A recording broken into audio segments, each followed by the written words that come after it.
आखिर क्यों यहाँ पर गरमाई भारत की राजनीति, वो भी ट्रंप के हमले के बाद। ट्रंप पर हमले के बाद बीजेपी ने कांग्रेस को यहाँ पर वार्न किया, भाषा की मर्यादा का रखे ध्यान, ऐसा कह दिया।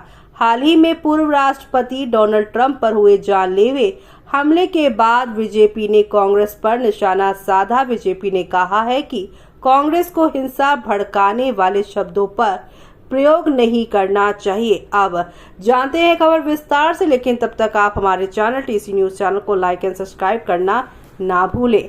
भारतीय जनता पार्टी ने कांग्रेस सहित विपक्षी पार्टी के नेताओं को प्रधानमंत्री नरेंद्र मोदी के खिलाफ यहां पर हिंसक और भड़काऊ वाले शब्दों का इस्तेमाल करने से बचने का सुझाव दिया है। बीजेपी की तरफ से यह बयान 13 जुलाई को पूर्व अमेरिकी राष्ट्रपति डोनाल्ड ट्रंप पर हुए जानलेवा हमले के संदर्भ में दिया गया है।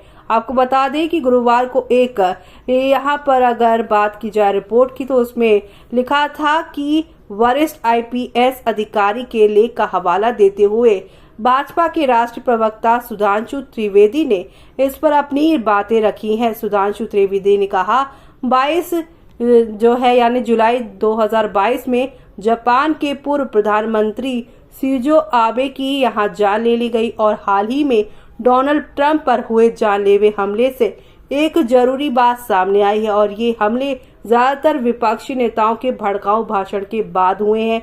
इस दौरान सुधांशु त्रिवेदी ने राहुल गांधी पर प्रधानमंत्री के खिलाफ हिंसा भड़काने वाली भाषा और शब्दों का प्रयोग करने का आरोप भी लगाया।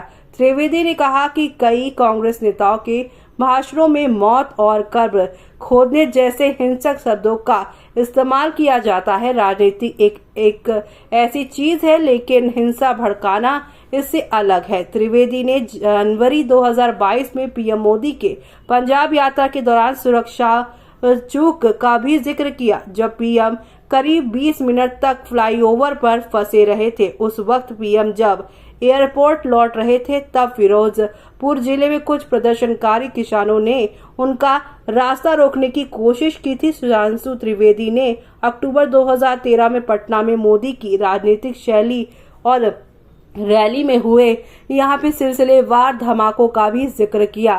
त्रिवेदी ने कहा कि पीएम मोदी और राजनाथ सिंह रैली में मौजूद थे और उस समय दोनों के पास Z+ स्तर की सुरक्षा थी। केंद्र में कांग्रेस सरकार की ओर से ये सुरक्षा ने बड़ी चूक की थी। इस दौरान त्रिवेदी ने कहा है कि राजनीतिक नेताओं की सुरक्षा को भाजपा ने गंभीरता से लिया है। त्रिवेदी ने कहा, जब राहुल गांधी कश्मीर और मणिपुर गए थे तो उनके मार्गों की जांच की गई थी और उनकी सुरक्षा का पूरा ध्यान रखा गया था। त्रिवेदी ने कहा है कि 2007 में सोनिया गांधी ने ही पहली बार गुजरात के तत्कालीन सीएम नरेंद्र मोदी के खिलाफ मौत के सौदागर शब्द का इस्तेमाल किया था। उन्होंने कहा, हमने आपातकाल के दौरान भी इंदिरा गांधी के खिलाफ ऐसे शब्दों का इस्तेमाल नहीं किया था। उन्होंने ये भी कहा है कि पीएम मोदी के खिलाफ हिंसा भड़काने वाले शब्दों का इस्तेमाल ना केवल गलत है बल्कि ये खतरनाक भी है। ऐसे पूरे मामले पर आपका क्या कहना है, हमें कमेंट बॉक्स में कमेंट करके बताना बिल्कुल ना भूलें।